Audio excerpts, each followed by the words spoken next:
I'm Melissa Rowe, and you're listening to Dollars, Diplomas, and Decisions, made possible by the Uncommon Individual Foundation and On Track Plus. Our guest today is LaToya Winkfield. LaToya is a native of North Philadelphia and has almost 2 decades of educational leadership experience. Using a unique blend of entrepreneurial and management skills attained through her work in corporate America, she has been able to guide young people, helping them achieve academic success and prepare for their futures. She received her formal education from Temple and LaSalle universities. Professionally, LaToya develops programs and educational systems for organizations to ensure the success of the thousands of students they serve.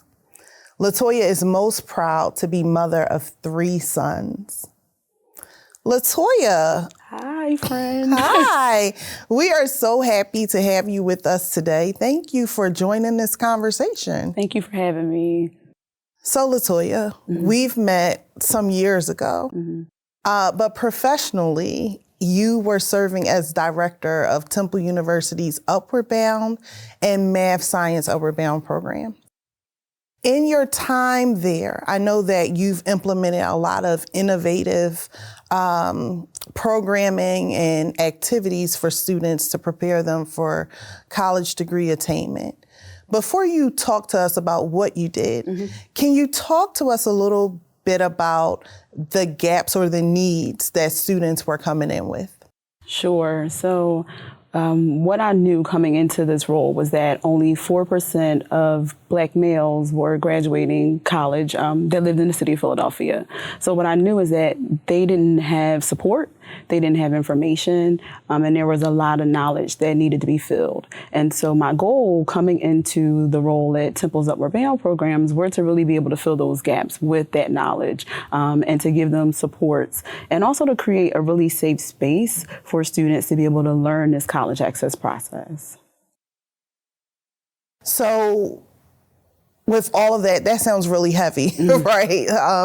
We think about students who are on their way to college as students who are getting what they need, or maybe, just having some supplemental needs from their high school education.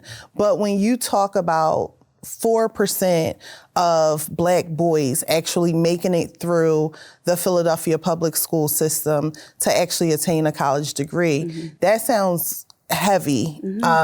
So what are some of the things that you did to center what your students of color needed, and Black boys in particular, as well as serve, because your population at Temple's Upward Bound pulled from students across the city. Sure. And so different racial groups, different religious groups, different socioeconomic backgrounds. So what was some of that programming like that you pulled together for your students? Well, I first want to say that I had an amazing team. I need to start there. I had a team that was very purposeful. Everyone had their own unique set of talents and skills that they brought to be able to create this community that we were able to create together. But that's the first thing that I created was community. It was really important to provide what I felt like a lot of our students needed, which was a safe space to learn, fail, and grow. So that was sort of the first part of it, was allowing students to be able to explore their natural talents, their natural interests, and even gain some.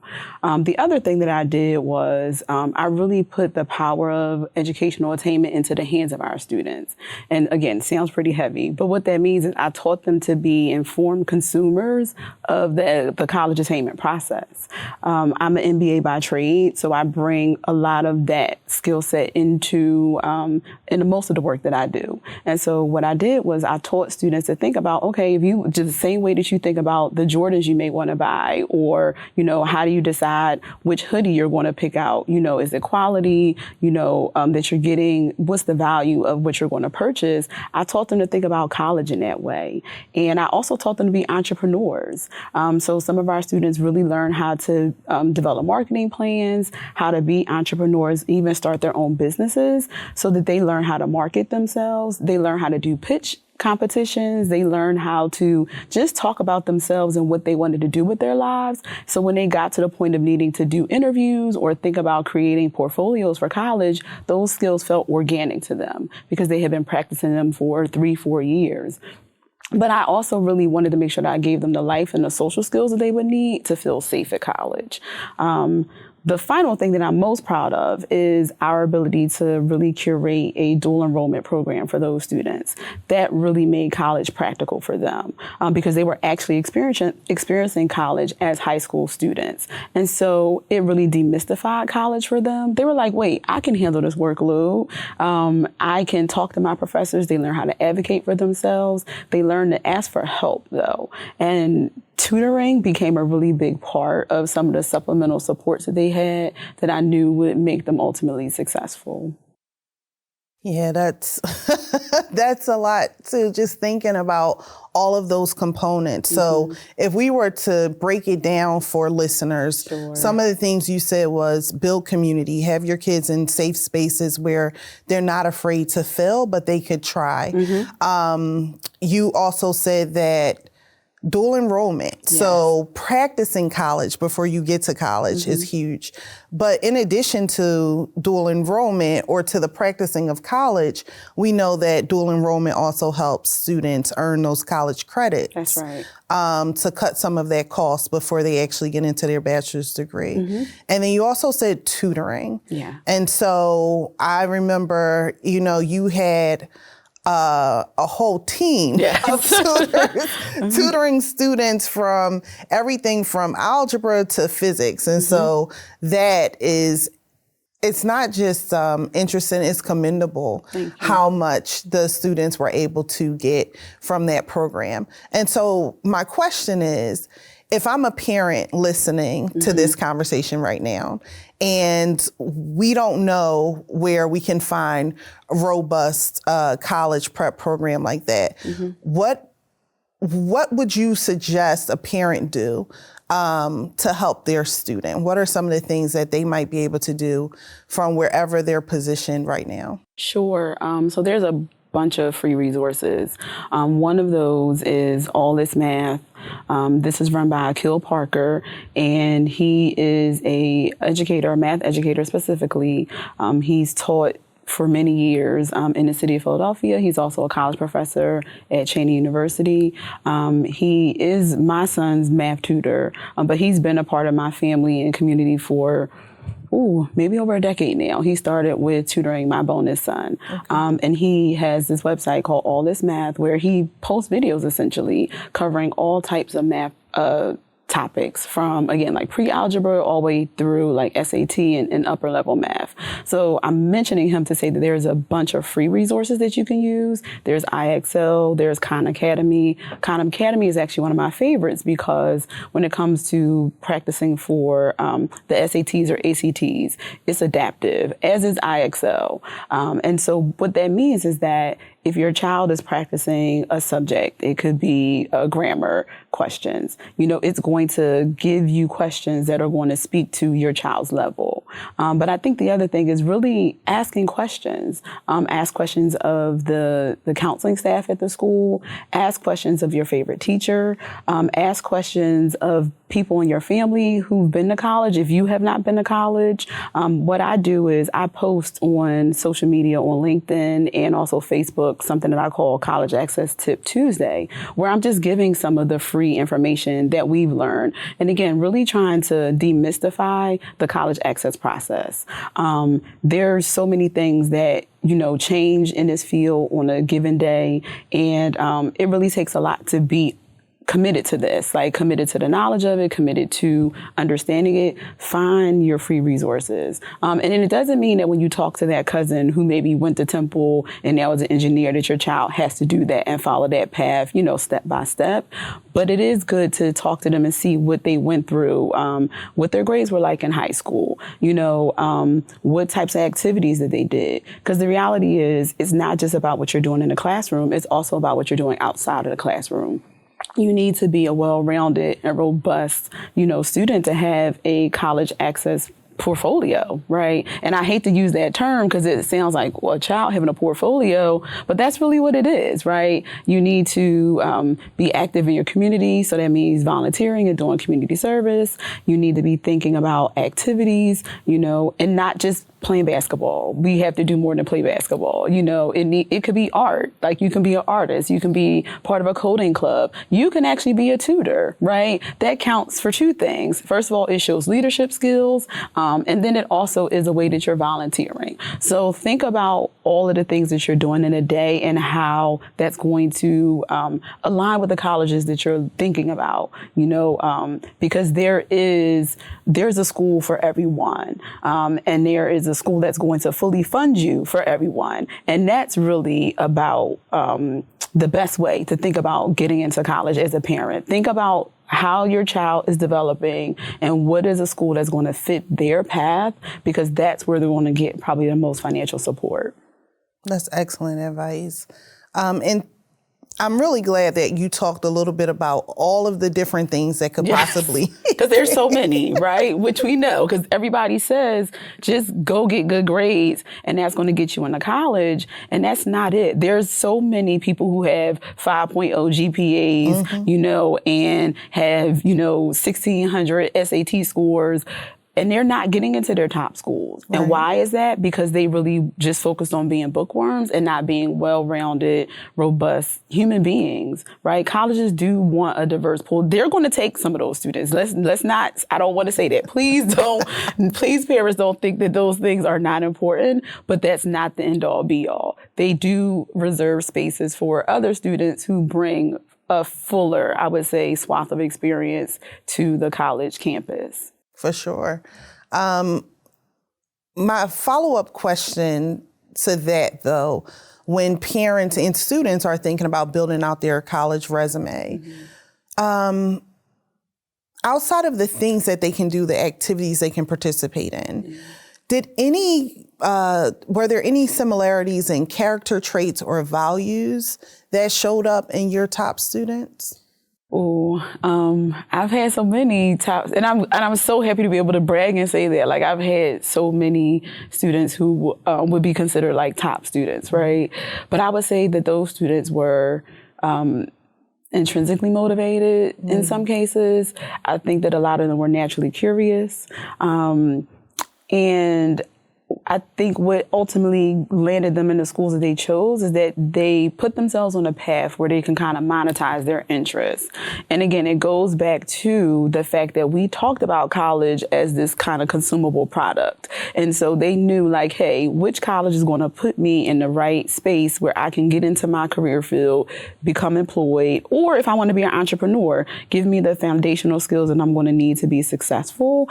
But it meant being able to connect all of those dots to their individual finish lines.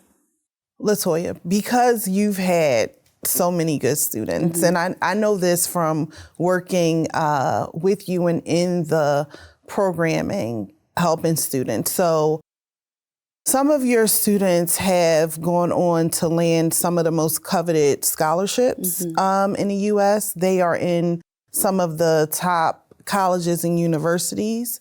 In the U.S., we're talking Emory, Bucknell, Pomona. Yeah, right. We got a bunch of Penn babies. Yes, University of Penn. Yep. I said, go ahead, let your parents wear that sweatshirt. Yes. Right? And so parents and students are trying to figure out, how do I get into some of these top schools? And for all of the things that you said in terms of marketing yourself, showing up as a strong college candidate, we also know that part of it is securing what we call securing the bag, or getting that outside scholarship money, so that when you show up and there is a gap, you already have the funds to fill that gap.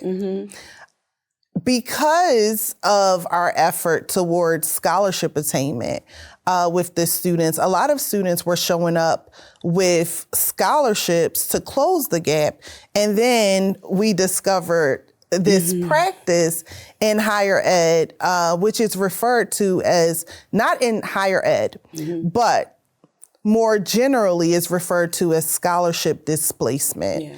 And we had to work against that. Can you talk to the audience about scholarship displacement and maybe some of the strategies that parents and students can use if they find themselves in that predicament? Sure. So I guess in layman's term, we call it being too good at securing the bag, right? But professionally, it's when a student arrives with either private or public scholarship dollars, and then the institution will sort of diminish the institutional aid that they have offered to that student. We have gotten really creative at, I'm scared to say on camera because I feel like this is a huge cheat code, but we've gotten really creative. What we've done is, in some cases, we've set up accounts for students and sort of manage that money as a fiscal agent. That's been one strategy that we've utilized. We've written letters of appeal. We've had quite a few battles. I know we had a lengthy one with the University of Penn for one of our students who was accepted as a nursing student. We also have set up accounts, we served as fiscal agents, and then we've just figured out, working with scholarships themselves, of like ways that we could repurpose those funds so that it didn't appear as a scholarship in a traditional way, so that this institution wouldn't reduce their package. It really is, again, a lot of creative thinking. It takes a lot of partnership with particular organizations. So for everyday parents who aren't in this space, I would say this is a space where you need to lean into a professional. This is where, and a professional may not necessarily be your school's counselor. They may not have the acumen to do that, right? Like, you may need to reach out to somewhere like a 12 plus, or, a organization or a company that is really versed in college access. They could reach out to you, right? Someone who's been doing this work for a very long time. But this is something that is more advanced than a traditional parent, is able to face on their own. This is where you need to seek out some help and some guidance. Yeah.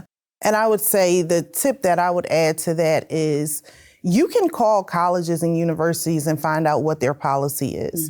It's good to know that in Pennsylvania, our public universities do not practice that policy, but our private universities, right, are still able to take student scholarship dollars and then decrease the amount of aid that they're giving to the student. But certainly there are some universities, I know, before I really started in this work, I was in a professional development workshop with a young man, and he is a young man who founded Scholly, the app that helps students find scholarships.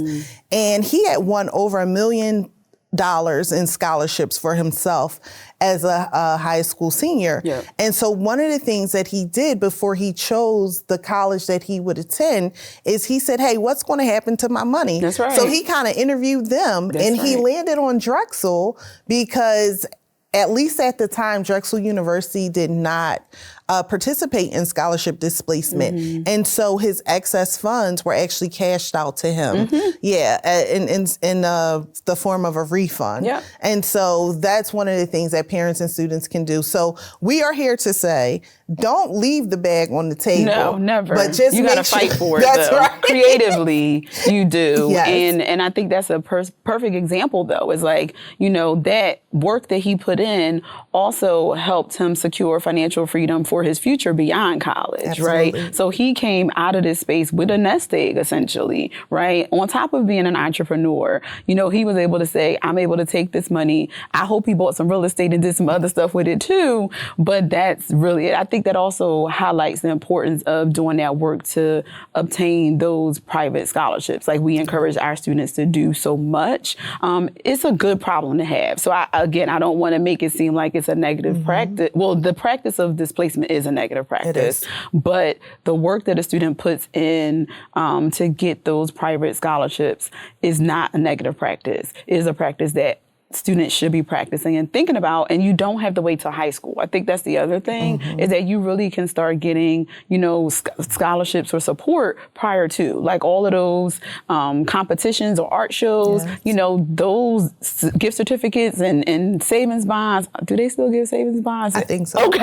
I might be dating myself. I know we got savings bonds, but But all of those things count, right? And, as you're putting them in a bank and you're putting that nest egg together, all of those dollars are going to matter at the end. Yeah, for sure. So speaking of dollars, we talked with Senator Haywood, and he said that one of the reasons why Pennsylvania college graduates are among the most indebted in the nation is because we have such low taxes in the state, and also Pennsylvania spends much more money on their prison system than on their higher education system. What do you think about that? What's your assessment on that? I don't know the data, but it feels like it tracks. I know in the city of Philadelphia, we've had like a practice of 10-year tax abatements, and I know that has had to have a heavy impact on our tax base and our tax structure. And the idea of now that those taxes are really coming due, now some of those families are moving to the suburbs. So their tax base is now no longer in the city of Philadelphia. And so how are we funding those colleges and universities? And I think statewide, we have so many colleges and universities. And so we're seeing, I think, the impact of the funding strategy and the fact that so many schools have had to merge in the public the public university system. It has to be a system that needs to be redesigned and restructured. I didn't know that it was, more funding going towards prisons, but I also am not surprised by that, right? Because there's so many small towns outside of, the city of Philadelphia that are funded by the private prisons that now exist within them. But I guess my question to the senator would be, what are we going to do about it? I'm not speaking to him directly, but how can we, support this? What do we need to do to activate around this cause? Because it's failing, our students. And you're supposed to be incentivized to stay in the state, through aid and support. But if there's not enough base to support that, then why should students continue to stay in Pennsylvania to get educated would be one of my other questions and wonderings. And those are good questions. Yeah. Yeah. So for sure, he wanted everyone to know that we should be more, we should think more carefully about who we vote for and actually, find out where's our money going, right? Yeah. Yeah, I'm looking forward to them peeling back the curtains on, that, again, because education is what we do and is so important. But I guess, again, who should we be asking those questions to, so that we can think about holding people accountable to this formula that's in place right now. LaToya, I know that your sons bring you so much joy. You laugh about your momming. Yes, all the time. Yes. And how that's absolutely a verb for you. And so as a mother of 3 sons and a staunch educational equity advocate, I'm curious to know, what are you doing to help your sons find success in their college and scholarship attainment process? So I feel the pressure every day, as you say, in my momming. But it's really the things that I've done for my students, right? They have tutoring support. I make sure that my sons are actively engaged in a plethora of activities. My sons now, my twins, I'm going to call them the bugs because that's what I call them. So my twin bugs, Love Bug and Doodle Bug, which are Shiloh and Jonas, they are now enrolled in St. Joseph's Prep Scholars Program, which I'm so honored and proud of them they were able to get into. And it's essentially a high school prep program that supports their math and ELA preparation, and also does some high school placement test practice with them. And my children go to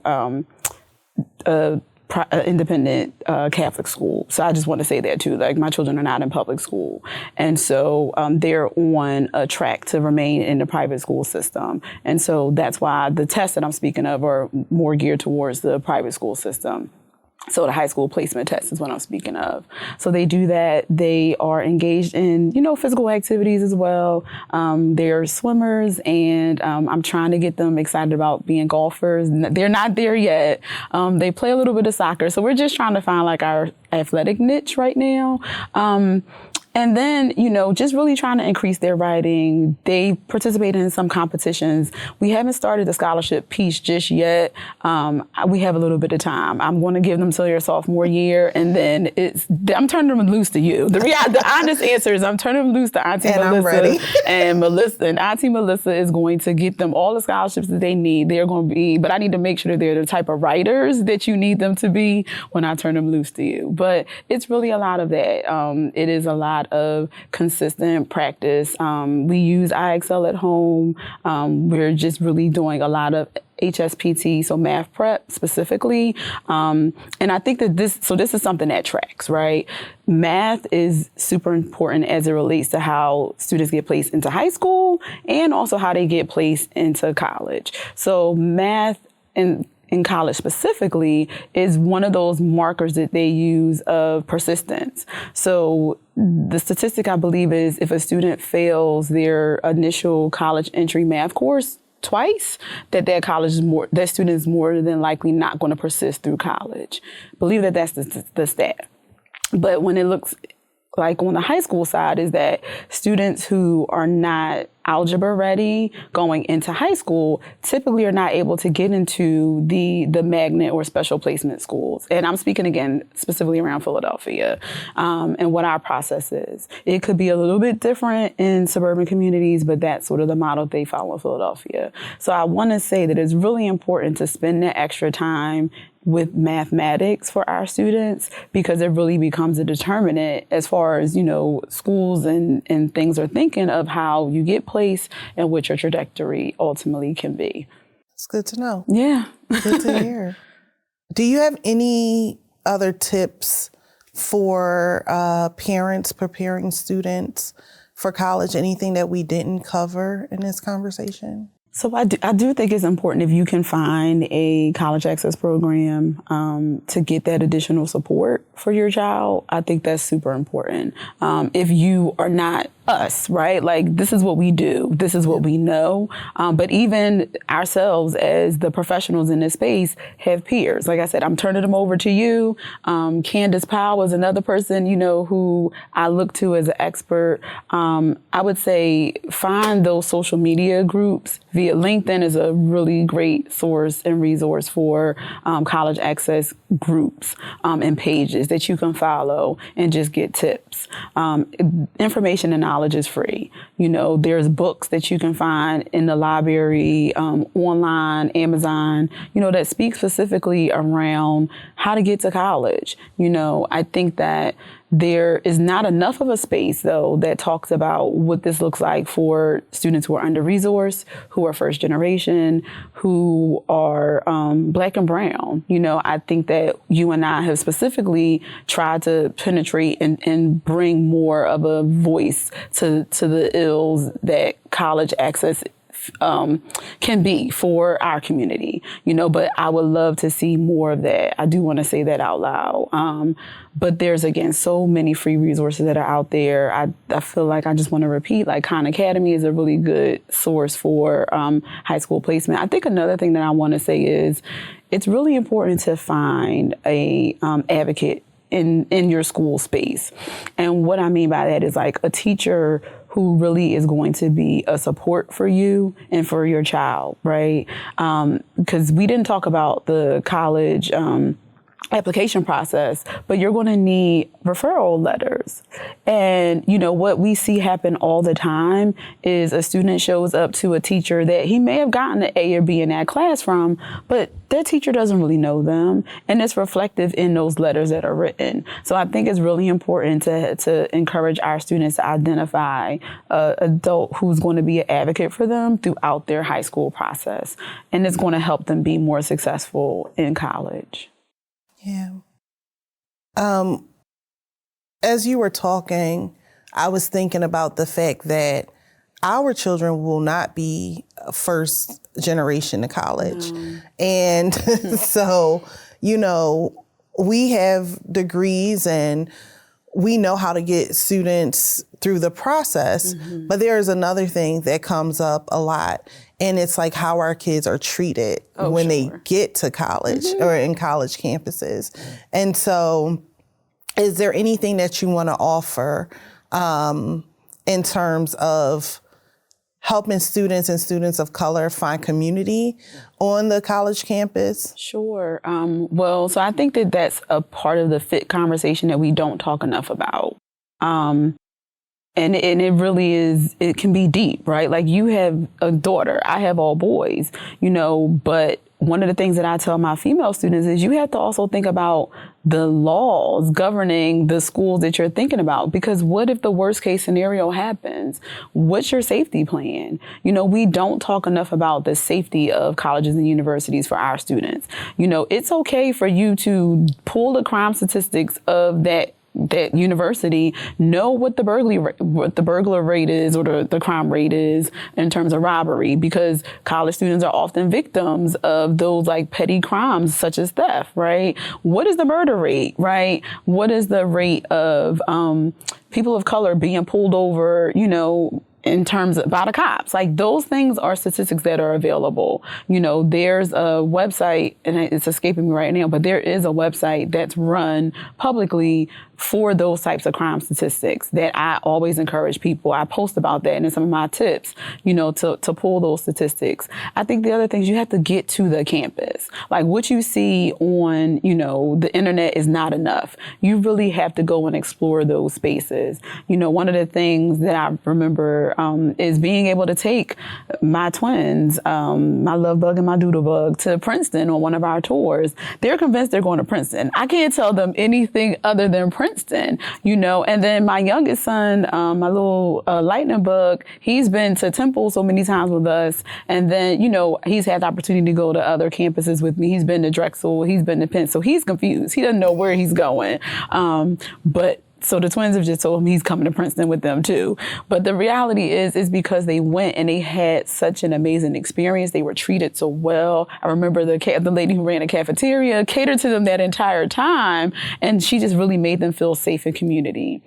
And so I think that that's really important. And then there's also, again, using social media. There's typically Facebook groups that you can find for parents who will be sending their children to, the particular campus as freshmen. Locate those groups. And then I know there's some colleges and universities that are also creating with something that's similar to like employee resource groups, like in the professional world. But it's, hey, we're all going to be, engineering majors. So we're going to all group you together. And then that gives you opportunity to at least know that there's going to be a smaller population of students, and then meet and greet with those things. I don't think that because your child is going off to college, you turn them completely loose, right? Like you have to also be involved and, be a part of those parent groups, because they do exist, even though your child's off to college. LaToya, thank you so much for coming in and having this conversation with us today. Pleasure. We can't wait to continue those conversations, and some of the resources you talked about, we'll make sure to link so you don't have to worry about recalling it right now. Awesome. Thank you so much. Thank you.